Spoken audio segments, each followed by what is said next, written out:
Hey folks, welcome back to the 91th Dark Horse Livestream podcast Q&A. Yeah, I said 91th. Yeah, you did. Yep, I did. That's fine. That's fine. I feel good about it. Do you? No, but it'll do. It'll do. You know, it conveys the message. That's what language is about. First pass. Yeah, broad brush. Yeah. Sure. Okay. I believe that we forwarded this question from last week. I am a white male U.S. high school biology teacher in an urban, predominantly black area. CRT is encroaching here. How can I battle this to ensure the best education for my students? Right. Yeah. I mean, I think it depends. I don't think we know enough, right? I think it depends on what else is true of the environment. That if the rest of the school, if the rest of the teachers and administrators are into CRT, and especially if they are also black, it's going to be hard. It's going to be very hard to resist. If you have colleagues, any color, doesn't matter, who see this as something to be resisted, then I would start there. Rather than, with regard to high school, I don't think you start with the students. I think that's riskier. Yeah, I also think one needs to play a longer game and recognize that you are doing anyone a service who recognizes that there is something amiss in the arguments used to advance CRT, and that, planting seeds that may mature a year from now or 2 years from now, while it doesn't seem to solve the problem in the way that one might like to, there's a reason that this problem continues to march forward, and that's because it is very difficult to deal with. So planting seeds may be the best option you have available, but certainly don't feel bad about the fact that it isn't obvious to you about what you might do, because nobody's figured out the solution on this one yet. Yeah. It's raining.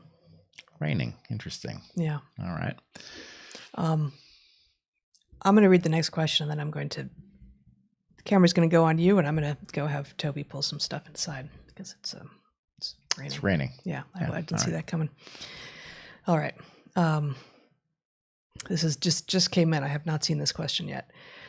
Regarding the finding that people with high anxiety are at increased risk of suffering severe illness from COVID-19, could it be that our more anxious ancestors were good at avoiding transmissible disease due to their anxiety, at the cost of producing offspring that never acquired the mechanisms needed to fight these diseases?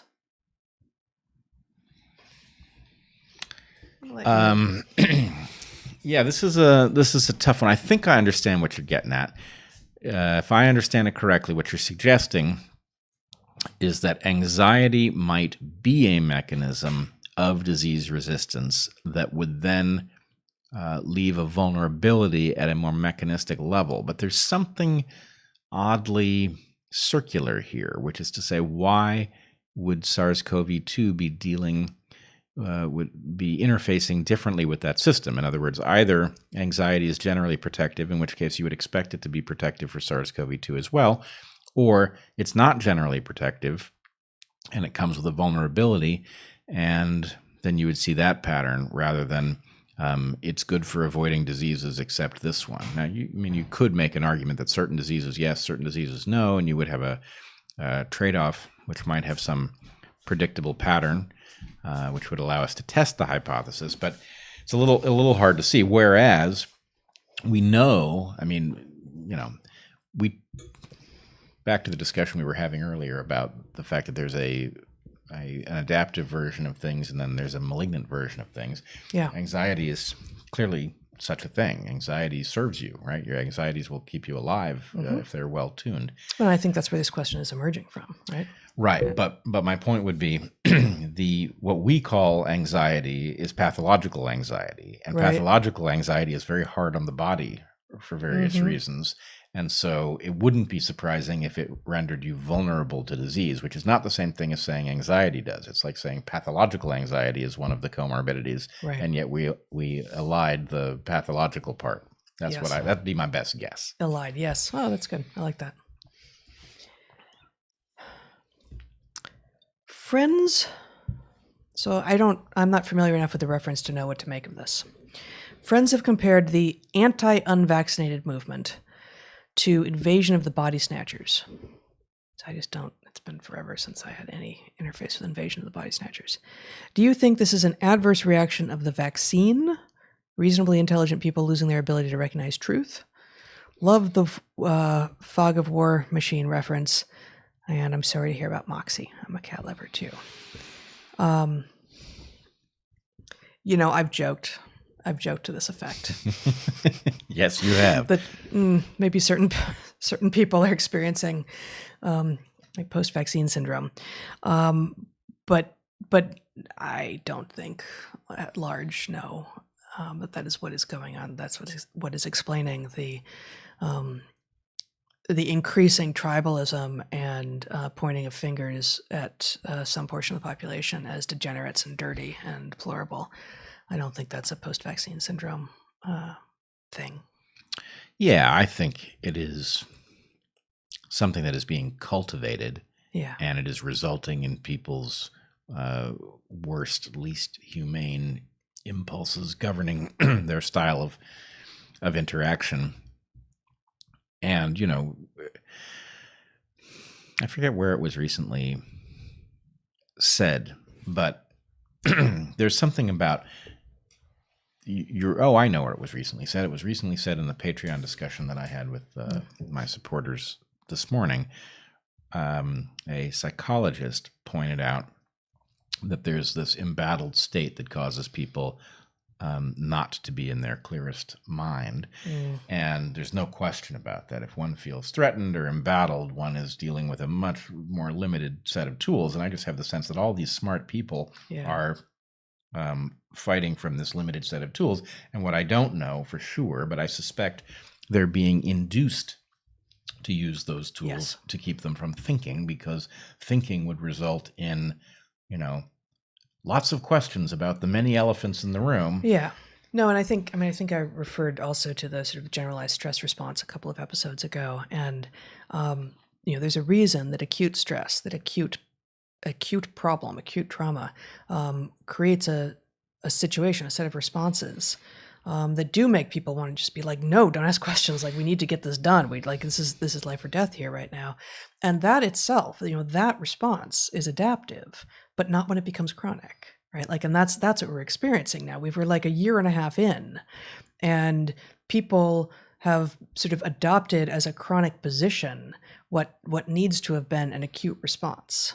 Yeah. And, it's funny how frequently people deploy arguments to me privately, arguments that we have in fact made. So there's no reason to deploy these arguments, because at the very least, you're not bringing something new. You're making an argument that we have made. Right. For example, the game theoretic problem that causes a vaccination campaign to be endangered by those who might wish to have the benefit of the vaccine without the cost. Free riders. The free rider issue, right?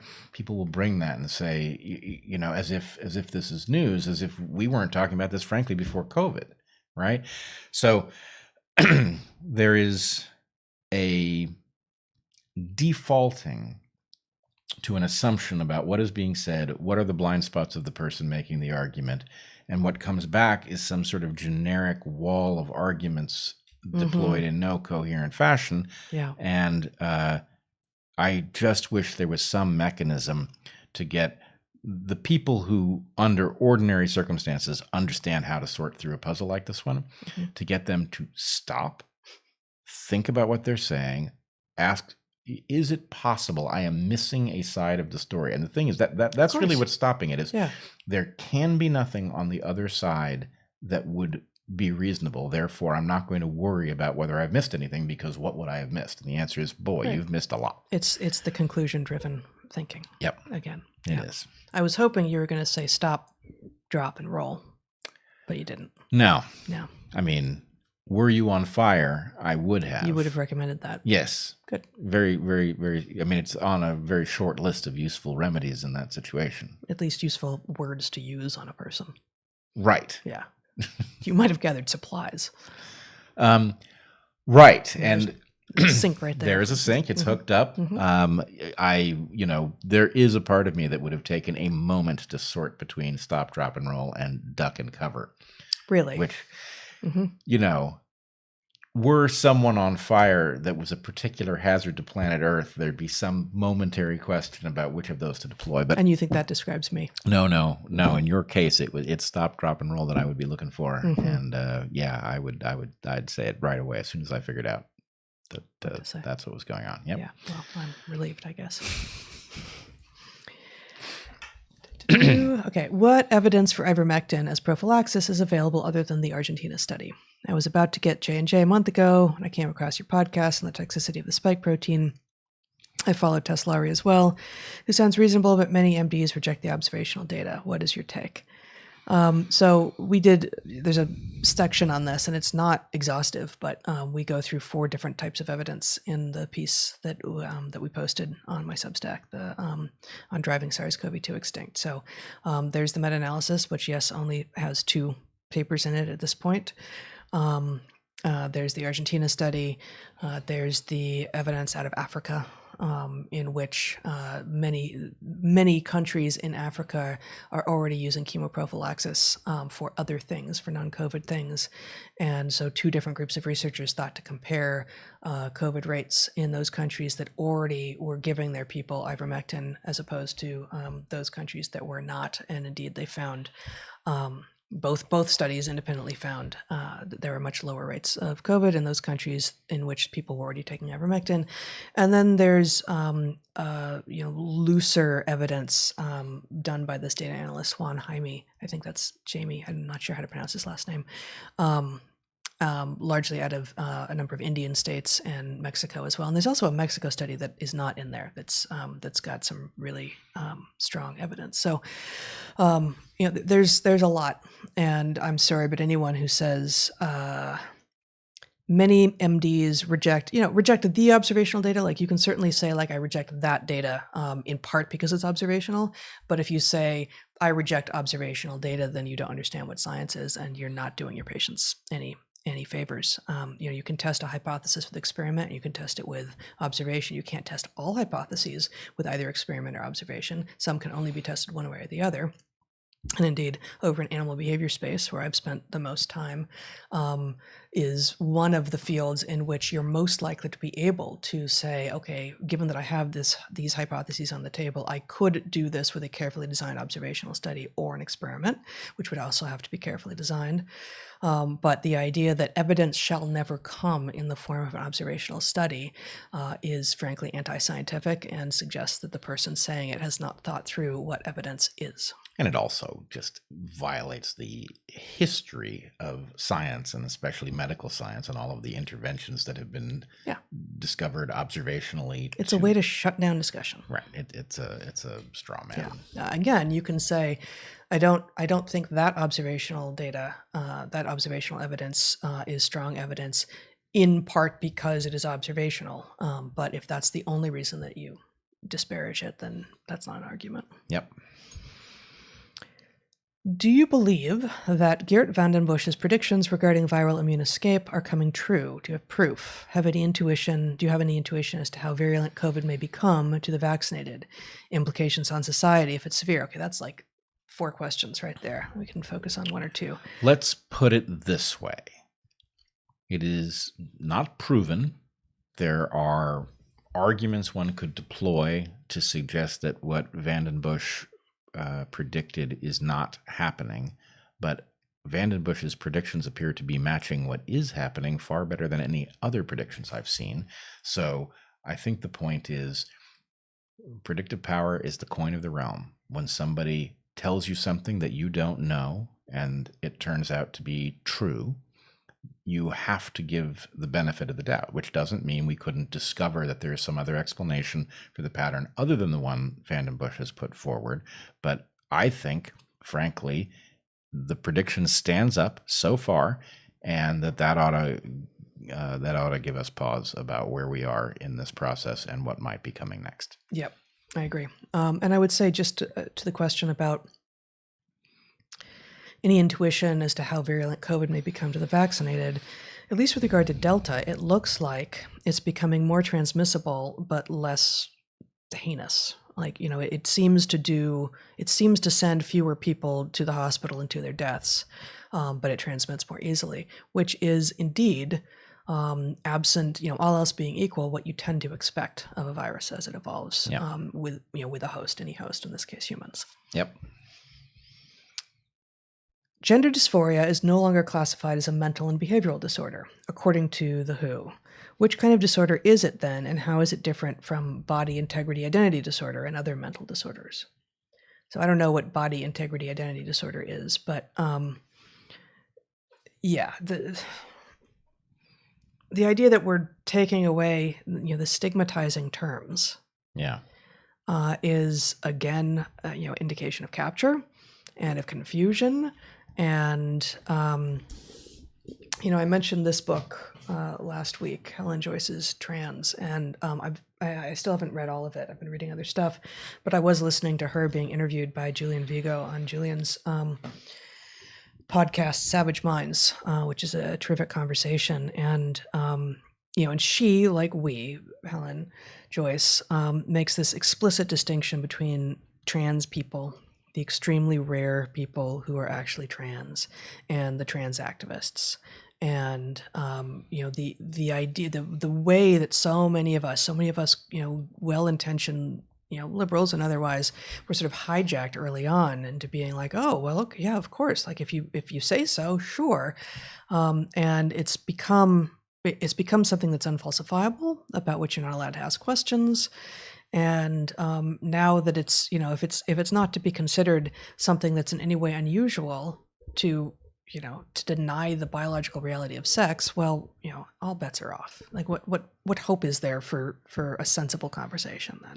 Right. And at some level, this is just verging into absurdity with respect to people's sensitivity, right? Even if the terms aren't precise, they serve a purpose, and it does seem to be a disorder. What are the chances that your perception of your gender and your body morphology being out of sync with each other is not some sort of a disorder, right? That's not a judgment. Right. That's just saying there's something about these two things that is not a match. That's not the way nature typically works. And frankly, it's as good a justification as anything else for rights and remedies. And right. Gender follows sex. Gender inherently will tend to be a match for sex. When it isn't, there's going to be a problem. And the idea that that's not a disorder, well, then are you saying sex isn't real? Like, what actually are you saying? And, right. It's like Mott and Bailey's all the way down too. So we've got two things tangled. Okay. I think there's more than that, but what are the two? There are at least two things tangled. Okay. One is, you and I agree that there is evidence of ancient transness. There's also almost certainly modern transness that is the result of some kind of novel influence. Could be anything. It could be hormone disruptors. It could be advertisers. It could be at any level. There could be some developmental interference that results in mismatches. And in any case, well, and then there's also the very much larger population than either of those, of people who are declaring themselves trans, who wouldn't be recognized as such by any of the historical, appear to be taking advantage of or fooled themselves, right? Whether or not they are actively, either consciously or unconsciously, just fooled themselves into becoming prey to an ideology. Yeah. In any case, we have to be able to talk about things. The idea that we're going to upend all of our language around sensitivities, which is what it amounts to, right? Language doesn't even work this way, right? I mean, as we pointed out before, black people aren't black, white people aren't white, right? These terms are not precise descriptions of anything. But if you suddenly can't say white because white is pink, right? We're not going to be able to have a conversation in which we can even convey a meaning. Like, do you really want to destroy our ability to convey meaning? It's really one of the things that makes humans special. Yeah. Does the disaster of Marek's disease in chickens due to leaky vaccines relate to COVID vaccines in any way? Would this have been prevented if they didn't vaccinate the chickens? Yes. We don't know whether it relates to our COVID situation. It's too early to tell. Right. I mean, we talked about it. We talked about the paper that did that research. It's from like 2015, I think, both on the podcast and in our paper. With regard to providing some empirical evidence that this is understood to be an outcome, at least sometimes, when you mass vaccinate with a leaky vaccine, when a disease is, in this case, I think, endemic rather than pandemic, but the distinction may be not important here. Would this have been prevented if they didn't vaccinate the chickens? I mean, I think, the difference between Marek's disease and COVID is that as terrible as COVID is, the fatality rate, the case fatality rate is not nearly as high. Like Marek's disease just like wipes through populations, as I understand it, I think. Well, with a caveat. Okay. The caveat being these were domestic chickens. Yeah. And domestic chickens are a unique critter. Among other things, they have had their telomeres elongated by... I mean, of course they must have, but do you know that? Yeah, I do. You do? Okay. But it's like several... Just by the same breeding protocol as elongated the telomeres of the lab mice, right? Presumably. It's the same economic pressure. So that thing we don't know for sure. That we don't know. Mm-hmm. So Marek's disease is a neoplastic virus, a rare virus that causes cancers.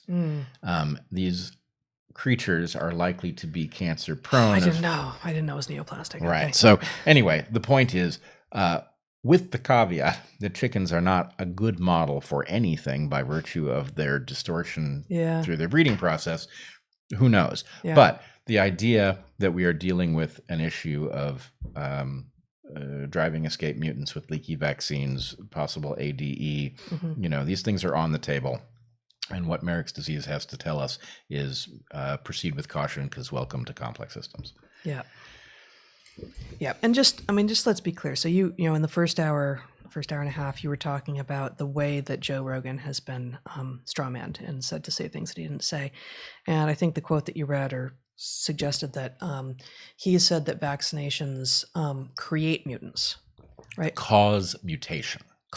Which he did not say. Which I see that cause mutation could be equalized to create mutants.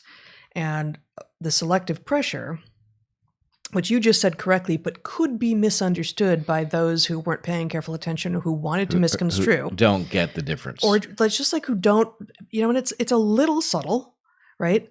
That there will, all these viruses are replicating and they've all got variation in them, right? And so the mutations are happening regardless.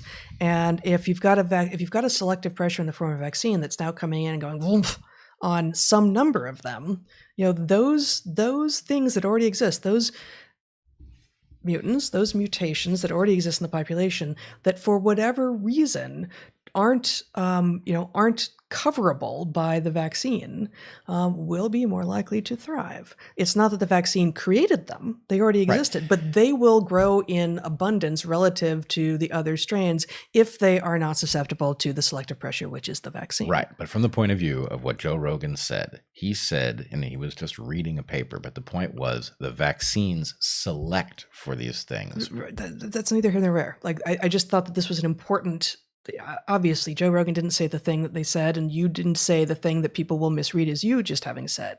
I think it's important for us to, as many times as possible, be very clear about what is actually meant. Because, there's now papers out that seem to say this with regard to COVID, in which some of the authors of those papers even are like, oh, no, definitely there won't be any selective pressure. And you hear them talking, you think, you don't actually understand how evolution works. Yeah. And this wasn't about Joe Rogan. It was just like reminding us. I know, but I'm involved in that exact discussion at this moment, and it is important to be clear. It's the selection that is the consequence of the vaccine. So why don't you again? So I've just said it clearly. Why don't you again say it clearly, just so we have it as many times as possible? the hypothesis is that the vaccines create immunity that then selects for some variants, right? So mutation makes changes. It And is selects for is not creates. Right. Presumably, mutation is random. It doesn't have to be, but that's the presumption of almost every model. And selection exerted by the immune system on a leaky vaccine, on a breakthrough case that results from a leaky vaccine, will be for those variants that are most invisible to the immune system, which will then likely be invisible to the next vaccinated person's immune system too, because it's the same immunity that is induced. Right. Good.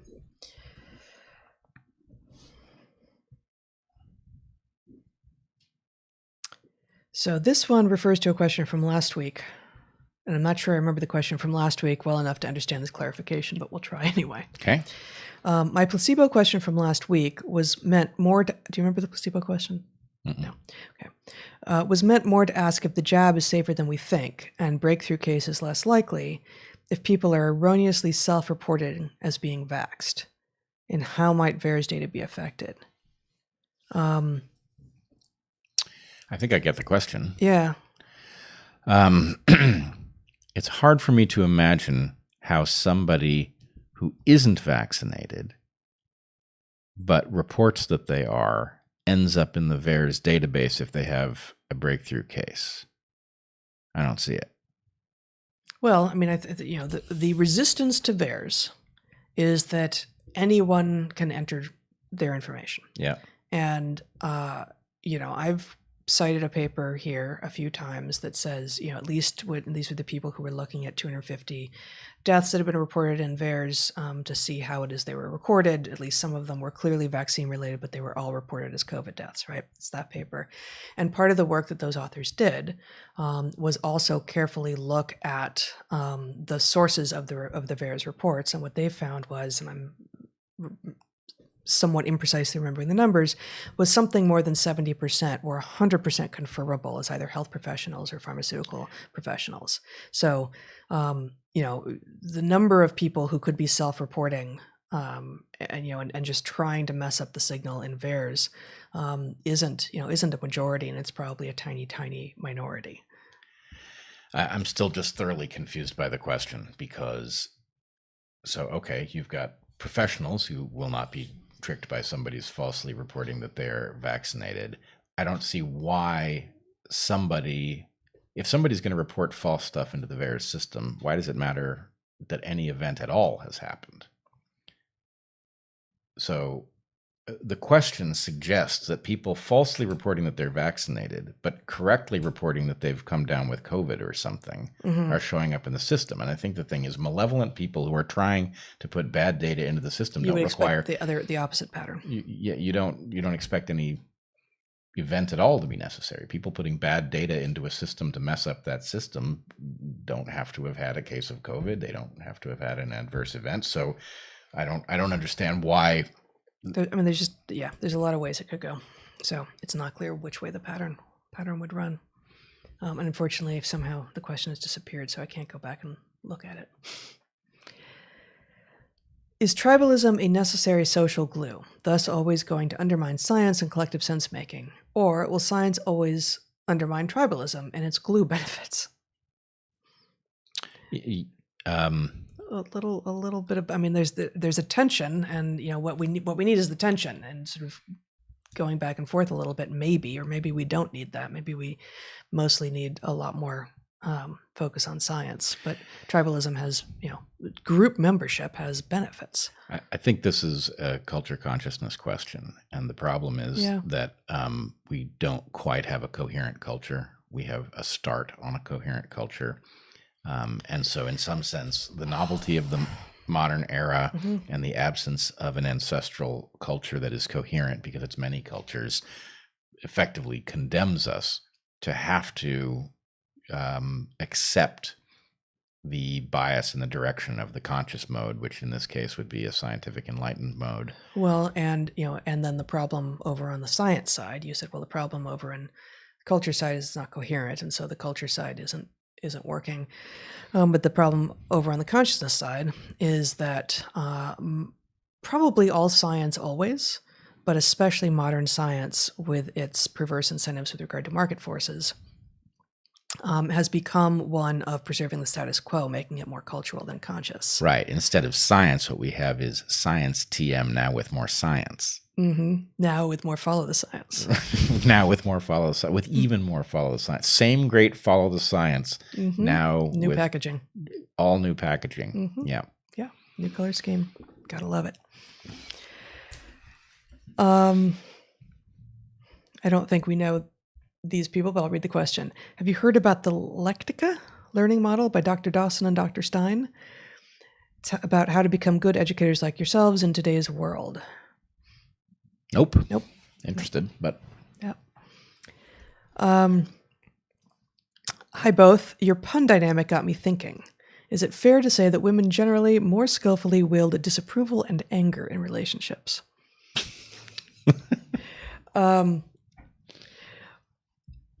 I think, as with almost everything, that there will be male typical and female typical ways of doing things. So, the male typical way of wielding anger is more likely to be physical, frankly, and the female typical way of wielding anger is more likely to be social or linguistic. And, within a functioning relationship, you hope that there's not very much anger at all, and certainly no physicality that isn't wanted by both sides. So, I don't know from skillfully, right? I think there are skillful ways of wielding disapproval that are male typical, and there are skillful ways of wielding disapproval that are female typical. But given that puns seem more likely to be a male inflicted form of humor, Inflicted, not inflected. Yes. Yeah. That the females who are in the receiving end are more likely to wield the disapproval in perhaps female typical ways. I'm not quite sure what to say about this. I mean, I do feel like there is it's clearly another instance of there's an adaptive form of the phenomenon, and then there is the malignant form. Are we talking about puns now or disapproval? No, the puns. The puns right? themselves, The ability yes. to cause. Yeah, and really the disagreement is whether or not it has crossed over. Right, the punster is going to be less likely to see that there's been a crossover event, and the person on the receiving end is more likely to see. And probably both of them are being a little bit too generous with their own perspectives. Right, but you have to understand what the purpose of punning is in order to even evaluate whether or not it's gone. Yeah, I think you do. Okay. Right, and the problem is it's a tricky problem because a really properly functioning pun causes a great deal of suffering, but no actual harm to the victims. Right, whereas a malignant pun does do a kind of permanent harm, and one wants to tread right up to that line without crossing it. That's the ideal. Is it? Well played. Wow. You didn't know how diabolical it was, did you? No, I didn't. Well, now you do. I didn't. What are your thoughts on the legal battle between Odysee and the SEC? Worrying or not? We don't know a ton about it. We know that it exists. Yeah. And we know sort of roughly the realm, that there's an issue, especially with these smaller cryptocurrencies, about whether one is engaged in something tantamount to currency manipulation. But I know nothing about the history of who owns what and where it came from. Yeah, I suspect. No, I'll just leave it there. Yeah. Can an animal sleepwalk? My cat seems to display this behavior. Thank you. I see no reason why not. I guess I see no reason why not as well. I definitely don't think I've ever observed a cat sleepwalking. I'm sure I would have paid attention. Right.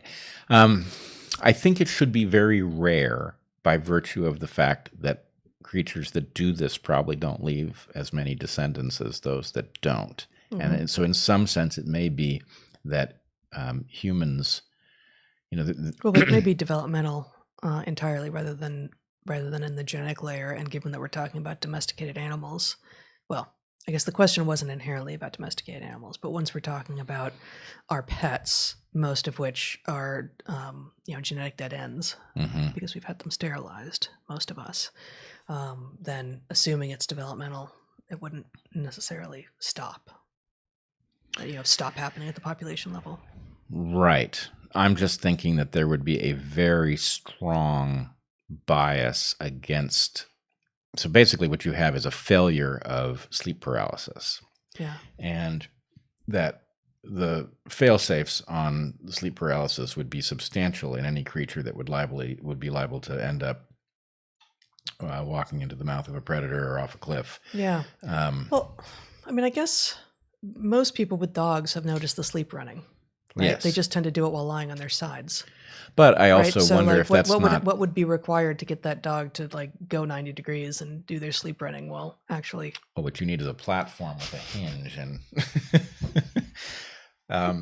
yeah. But I wonder actually if the dog isn't the exception that proves the rule. In other words, you might predict that domestic dogs would do far more sleep running and gobbling and whatever else they do than wolves. If they got more opportunity in real life. No, that the fact that dogs have this extremely long history in captivity would put them more in the human situation where, sleep activity would be less dangerous because, they're hanging out with people and people are protective. And anyway, if you compared domestic dogs to wolves, I would imagine that wolves would be more like every other creature and domestic dogs would be more like people. Yeah, I like that. That's good. What are your thoughts on eating moldy food after removing the moldy parts? I feel wary about doing so, but so far I've never had any issues. This is interesting, right? I mean, it depends on what the food is, for one thing. So, I've said for decades, cheese, and we've said this here, and I think we say it in our book. Maybe we don't say it in the book. Nope, it's there. Is it? Yeah. You slice off the moldy parts and you eat the good stuff underneath, and you're fine. And bread, moldy bread, at least some of the mold that grows on bread turns out to be protective. It's penicillin, and so that this is the reason that before we had an understanding of antibiotics, it was the poorer people who couldn't afford fresh bread in, is it going to have been England? I don't know my history well enough, but there's some particular historical story of the aristocrats who only ever ate totally fresh bread, who were more likely to succumb to whatever it was that people were then succumbing to that could have been treated with penicillin, but instead of pill form, it came in the form of the actual fungus. Yeah. The Aspergillus penicillium. Did I make that up? I probably made that up. No, I think that's right. Okay. So, it depends. But on the other hand, you find mold growing on your meat, do not eat. And my sense has always been, I actually haven't pursued this, but just don't touch any of that, even if it's ground meat and you can no, because the hyphae of the fungus, it seems like, I don't know, there's just the fungus that grows on meat is more likely to be toxic. Well, I would guess that rule of thumb level, how bad it stinks would be a decent indicator of how hazardous it is. You've got the rare cases of fungi that could leave a chemical trace sufficient to be dangerous. But my guess is, in general, the foodborne stuff is not liable to be so bad. I wouldn't necessarily recommend it, but in terms of whether there's any particular reason to avoid it, I would say avoid the obviously fungus infested stuff. And I mean, maybe because as meat begins to go off, it smells regardless. The meat with fungus always has a smell, and so just put it away. Get rid of it. Yeah. Do not eat. I believe there's some. I have to look into it. There's some exception to this, but I can't remember what it is. I'm not sure what it is. With some food stuff. Anyway, I'll see if I can figure out what it is. Okay. Do you have any thoughts on the CDC study that natural immunity is less likely to protect than vaccine? I don't know this study. We've talked about and put on in the show notes and into that paper. Into that paper that we posted, a couple of studies that show that natural immunity provides really excellent protection, and one of those papers specifically compares it to the protection afforded by the vaccines and finds that natural immunity is better. Right. So and I'd like a reference on what study this is, but I know that there are good studies that suggest the opposite. At least one study that explicitly suggests the opposite, and another that specifically suggests very long-lasting natural immunity from the disease in the same moment that we are being told that maybe 6-month boosters are going to be required ad infinitum. Right. And we haven't seen the pattern of people who were infected earlier in the pandemic having no apparent immunity left. So the waning immunity hasn't shown up. Right. Also, in principle, there's the simple fact that the virus itself carries many antigens and the vaccine specifically only one. Right. There's a question about what the basis, the breadth of the immunity certainly should be greater for the pathogen itself. Mm-hmm. There's the remote possibility that you could engineer a vaccine that would be so effective that it would create longer lasting immunity. But as you point out, the booster recommendations don't suggest that this is what's going on. So anyway, I guess I would say I remain to be convinced by any such paper, and I'd be interested to look into the methods section in particular and see if there's not something lurking there. Yep, totally. It takes time to lose weight, and many are hundreds of pounds overweight. It's not reasonable that they can lose enough to be safe from COVID. Well, yes, there are people who are morbidly obese and beyond morbidly obese. That's not most people who are overweight, and anything that you can do to start taking control of your own health is helpful. Yep, totally. And because safe from COVID, no one is safe from COVID. Yep. Even young healthy children have died, and that's extraordinarily rare. So no one is safe regardless of how many boxes you tick in terms of being apparently relatively more safe than you could be. But presumably, and I haven't seen data to this effect, but presumably being 100 pounds overweight is safer from COVID than being 200 pounds overweight. Yep. Right. So it's not binary. Love your work. DarkHorse numbers 1 through 91. Highlight of my week from Somerset, UK. Awesome. Yeah. Thanks. I have a thought about paddleboarding and using sunglasses and sunscreen. Is that much exposure to the sun a bug of modernity that makes these necessary? I would say sunglasses and sunscreen are two different things. And it's possible that something will emerge that suggests that actually protecting our eyes with sunglasses is also causing some kind of problems. And I remember my field assistant in Madagascar, Jessica, who was British, who'd grown up. She's a daughter of a diplomat and had grown up in countries in Africa and also Madagascar, but she's British by birth. And she used to marvel that I wore sunglasses when we'd emerge from the field in the forest onto the beach of the little island that we were working on off of the coast of Madagascar. She's like, "You Americans and your sunglasses." I'm like, we're practically on the equator here, and I've got the sun beaming down from the sky and glinting off the water. Why wouldn't I wear sunglasses? And it was really just a cultural difference. She's like, "We Brits don't wear sunglasses." I'm like, I said, only because it's cloudy where you're from, and you should be wearing sunglasses now, right? Yeah, they keep a stiff upper eyelid. That's right. So I have never avoided sunglasses when it felt like I was squinting otherwise to protect my eyes. And, I think that's what we do. We behaviorally protect our eyes. Whereas sunscreen, we can behaviorally protect our skin too. If the sun is so bright and you don't have sunglasses and you're squinting in order not to feel that your eyes are hurting, that is a behavioral modification. And if you are out in the sun and it's not just that you feel hot, but your skin begins to feel hot, you need to behaviorally modify if you possibly can, and get out of the sun. And I don't wear sunscreen. I do very, very, very occasionally, but I haven't so far this year applied any sunscreen. I tend to go paddleboarding in the early morning. So not between the hours of 10 and 2, largely. I did get a late start one morning this week and was out, came off the water close to noon. And it was hot. And not only was it hot, but it really had felt like there was no escape. And so I'm paddleboarding mostly on the Willamette, and there are some islands that I like to go to. And, you get on an island and you can go, except at, the very peak of the day, and you can get into some shade. And that's what I tend to do. And this wasn't possible. And it did feel like I was pushing it a little bit much. I was a little bit too much exposure with no possible reprieve.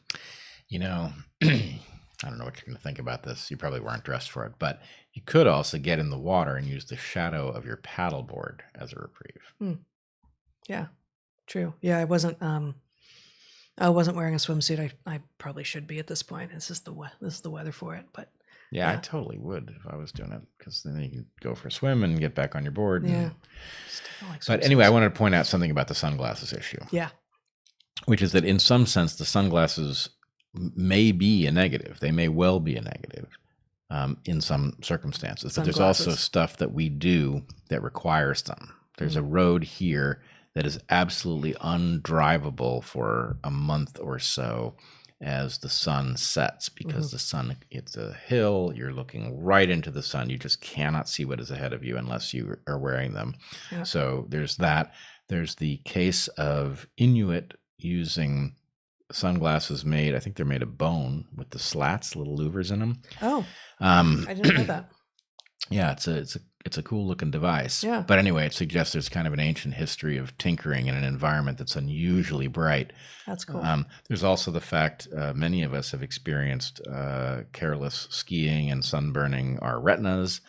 That sounds fun. It's not fun. Yeah. But what do you do about that? Suffer a lot and wait for it to heal. I can't remember. Does closing your eyes make it worse or better? You see stuff when you do that. When you close your eyes. It's been a long time. It's been decades since I had any, and I didn't have a very serious case. But yeah. So anyway, point is, unusual environments require some intervention. Unusual technologies like driving require some intervention. It may be that we overuse sunglasses. It may be, especially since eyes don't typically get cancer, they do tend to wear out. They're one of those tissues that's all the way over on that side of the spectrum. It may be that we are protecting them from damage, that we are effectively slowing their aging by blocking a certain amount of the photons coming in. It's effectively a neutral density filter, which is a fine technology. It just blocks at random some fraction of the photons. Yeah. But anyway, there's a question to be answered. Is there a harm to sunglasses? I don't know, but it's possible. Do you still read the New York Times for the bizarre entertainment? I admit that every once in a while I watch Alex Jones scream about black helicopters. I think it's Alex Jones. It just says Jones. The bizarre entertainment. Yeah, I just haven't been able to convince myself to lose the subscription yet. Right. And I do, and because I pay to have it arrive once a week, I do try to look at it. And then, when I do, this happens. Well, I mean, there's also something to be said for just knowing what some large demographic is thinking. Absolutely. It is a pretty good window into a certain style of thought. True. Let's see, what are we at time-wise, Zach? You are at 50 minutes. All right, so we're gonna try to keep this to an hour today. Any more information about the lipid nanoparticles collecting in the body? I've seen nothing. I've seen nothing. Some of these questions we just, why did Robert Malone take the Moderna vaccine after he had already had COVID? Oh, I think, boy, I hope I'm not telling tales out of school, but I think the answer is that he had some long COVID syndrome and that there was an indication that vaccination was somewhat helpful. I think that's right. If I've got it wrong, it's just because I've misremembered something, but I think that was it. Okay. Do you anticipate the development of newer and improved vaccines? However great our early attempts may have been, I would expect, as with many inventions and technologies, that it can be improved with additional attempts and time. I certainly hope so. And I have begun to look just a little bit into Novavax, and who knows what we can actually see and what we're being told, but I am hopeful. I'm worried. I've heard murmurs about Novavax potentially not being properly formulated, but the idea it could be potentially better, and frankly, there could be something a lot better, and it would be great if we had a non-leaky vaccine built on a traditional platform. I worry what Yes, it would be amazing. What is the alternative to authorization? It is called approval. I am concerned about what approval of current vaccines will do to that process. Maybe nothing, but I would like somebody to tell me what the implications are if full approval occurs. Yeah.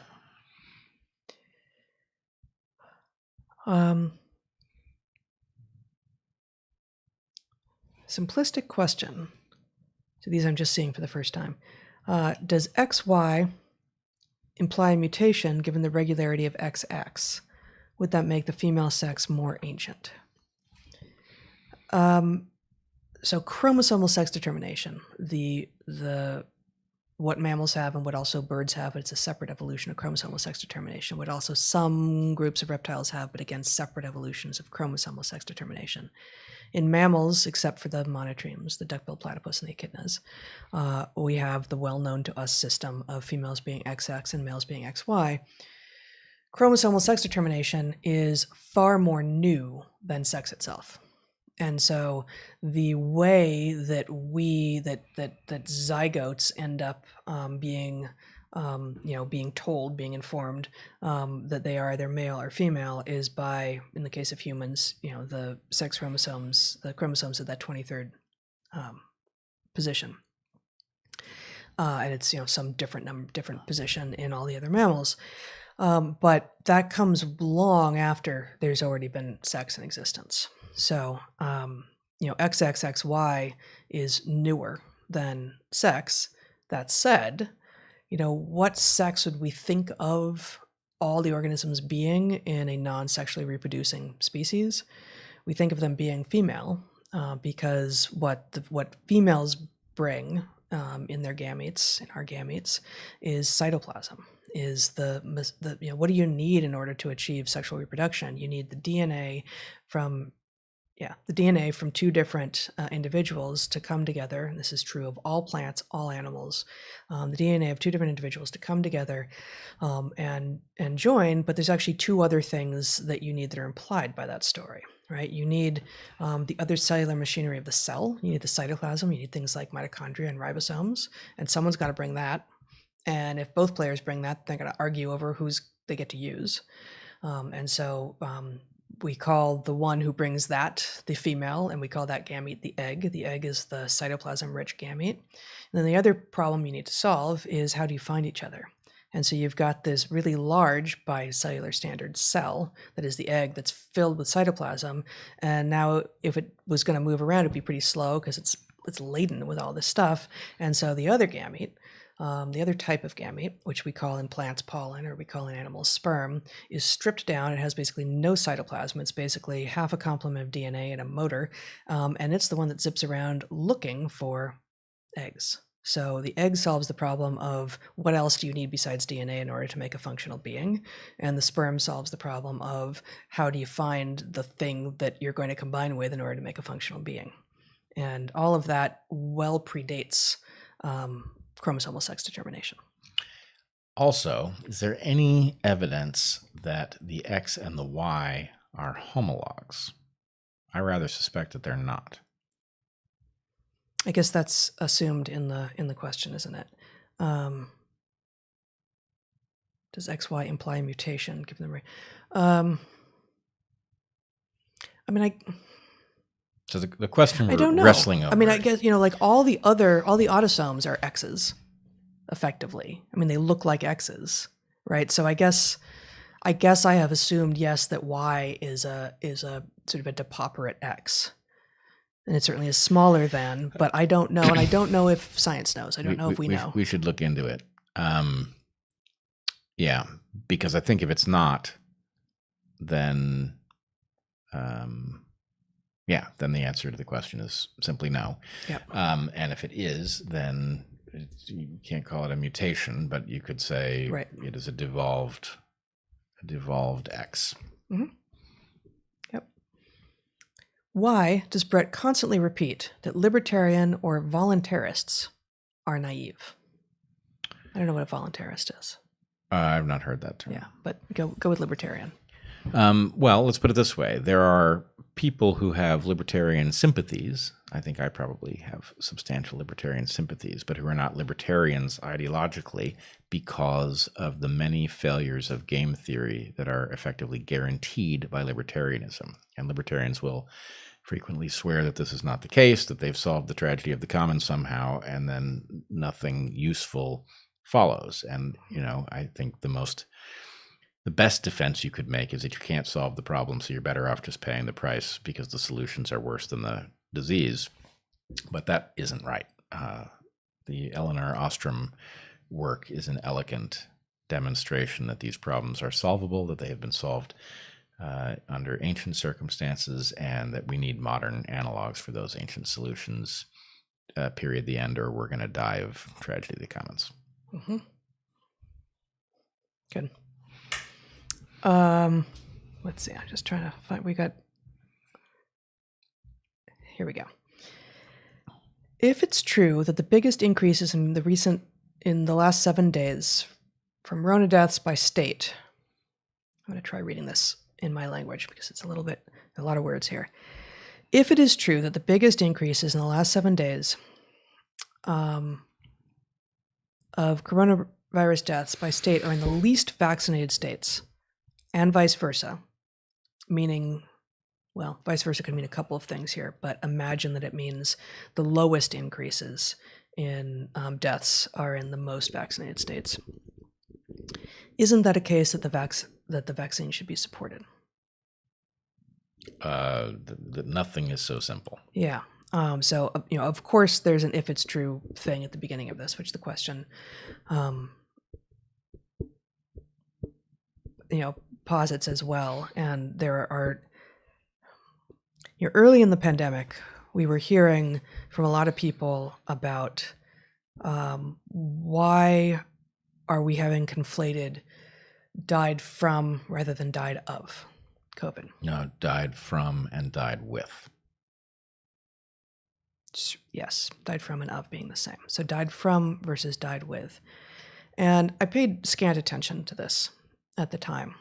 I think especially what we have now seen with regard to monkeying with the baseline, with regard to, for instance, people post-vaccination who are being claimed to have died of COVID, even if they tested negative for COVID, has raised for me the specter of this rather significantly. That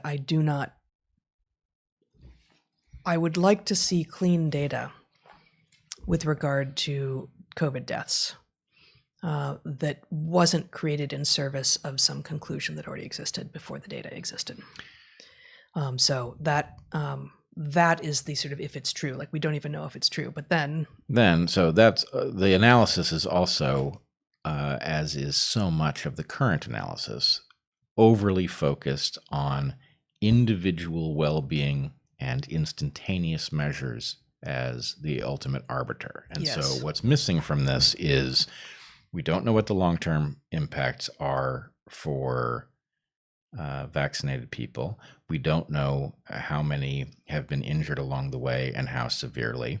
But maybe more to the point, we don't, ADE is not off the table, and vaccine escape mutants appear to be very much on the table. And so all of these things suggest some net analysis that it does not appear anybody is doing. Everybody is looking for a simple rubric, and it's not a simple problem. It's a complex systems problem, and it really needs wise, well-informed people looking at high-quality evidence without a conflict of interest. And we're like nowhere near that list of things, not even close. Yeah. Okay. 3 more questions and then we'll stop. Unless, Zach, are we at an hour? You are an hour and 1 minute. All right. So we'll do 3 more questions. One of which is just, hello, Bret and Heather. I would like to call in, which sort of just amuses me. We don't do call-ins, but it could be I think fun it's on an occasion. ultimate reference. Call it in. Bring it in. Bring it. I don't know. All right, it's late. That's clear. That is clear. That is Yeah. clear. We're going to have dinner later, right? Thinking. Yeah. I mean, That's it is good. I hope all of Saturday. you do as well, although Yeah. for some of you, it's well past dinner time, I imagine. And for some, it's nowhere near dinner time. I mean, Hawaii, man. This is true. The 3 people in Hawaii who watch. Yeah, it's the time in the podcast where Fairfax stretches and shows the back of his head. Okay, penultimate question. India's spike has disappeared. It's a mostly unvaccinated country. Could this be herd immunity? What's going on in India is unclear, but certainly the one interpretation from some data analysts that we have been paying attention to and that we have also put into our paper describing some of the evidence in support of ivermectin as prophylaxis is that there are many states in India, and even those that have not been using prophylaxis are beginning to, try to pressure the governments to allow them to, that have been basically giving prophylactic packets to their people, and I hope that's right. Well, I that's certainly right. hope it's right. It probably isn't right across all of India. There's Right. obviously an interaction between parts of India that do and parts of India that don't. And there's this maddening pattern that we've seen globe-wide where as the curve goes up, we enact measures. As the curve goes down, we lift the measures. And the fact is, Right. as the curve goes down, what you want to do is everything you can to make sure it continues to go down, because eventually it hits zero. Yeah. Right. And so we're just so stupid about this game. And We're in like an extended Lotka Volterra model with the virus. It's like it's the like we're acting like we're in some simple predator-prey dynamic. And well, yeah, I mean, the predator-prey dynamic is nice because it keeps the predator and prey alive indefinitely, and we're in a different dynamic where we would really like this thing to go extinct, and we keep some of us upending would, but ourselves. it just seems like the policies almost seem designed to keep the virus alive. Yes. Which obviously there's no design in predator-prey dynamics like that, but that's what the slightly offset sine curves look like. Final question.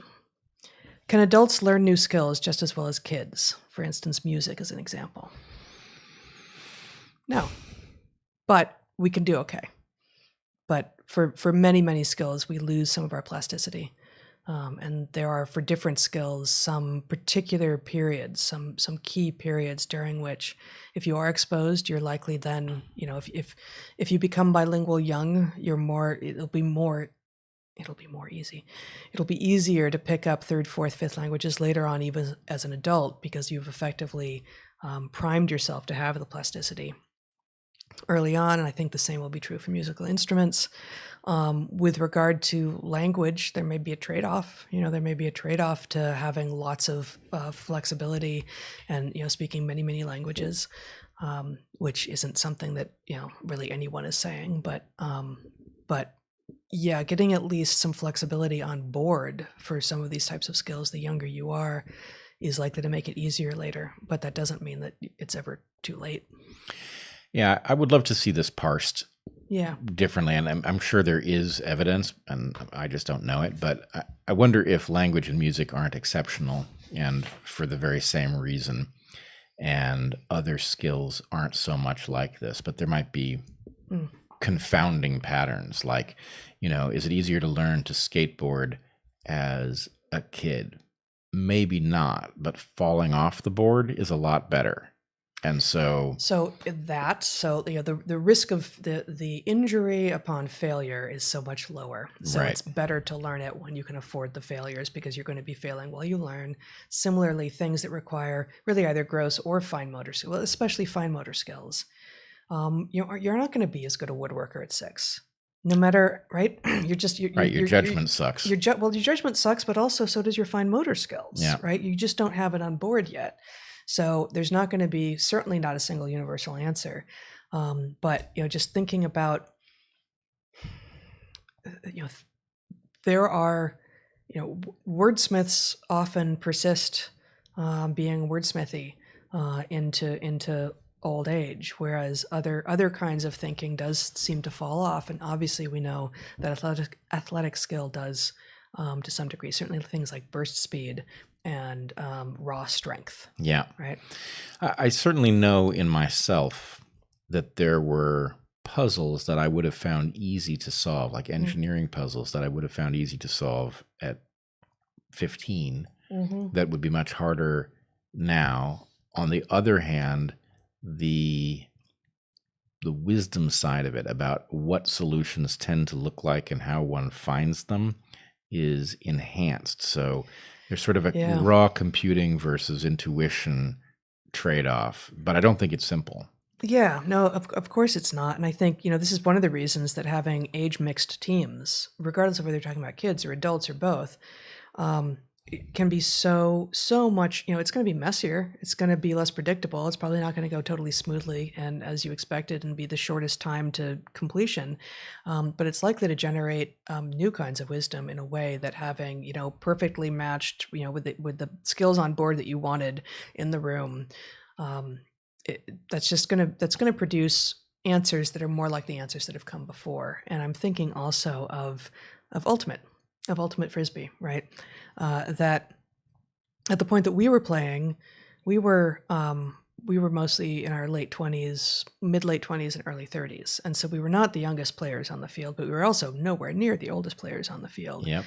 And, there were some players in their 40s and 50s who were extraordinary.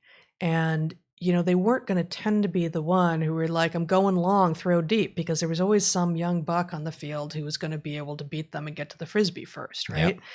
Yep. But they were strategic and they were able to place themselves where no one else had placed themselves and thus receive the Frisbee and throw it. And it really is such a remarkable game, in part because not just does co-ed work, but age diversity works as well. Yeah, I agree. There's something, I think at some level, we artificially, for the same dumb reason that our classrooms look like a bunch of chairs facing the cave wall.